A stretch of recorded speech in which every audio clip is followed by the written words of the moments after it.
Hi there guys, welcome to another Ross Perry Productions video. In this video I have a 2021 Toyota Corolla. This is the 2 litre petrol M20 engine version, and I'm going to show you how to remove and replace the air filter. So first off, we're going to open up the bonnet. To do that, we're going to come to the driver's side, just down in the footwell, give that lever a pull, and then back round to the front of the car.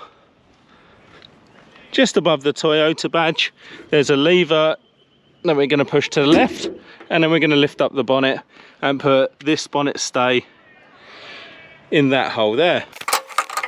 Once your bonnet's safe and secure, we can just have a look around the engine bay. So you've actually got over to the right hand side, you've got your battery there, your main fuse box there, and then this is your air box.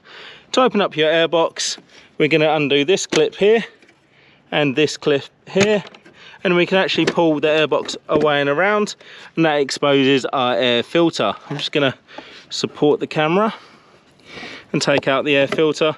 So the air filter actually looks like this. It's a relatively small air filter and the fins face down. So once you've got your new air filter, or you've cleaned this one, just going to go ahead, slide that back in, making sure it's sealed all the way around.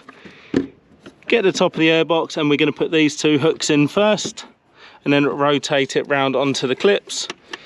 Do both clips back up, and that is how easy it is to remove and replace your air filter on a 2021 Toyota Corolla. If you found this video helpful, please do give me a thumbs up, leave me a comment down below, check out some of my other videos, and subscribe to my channel.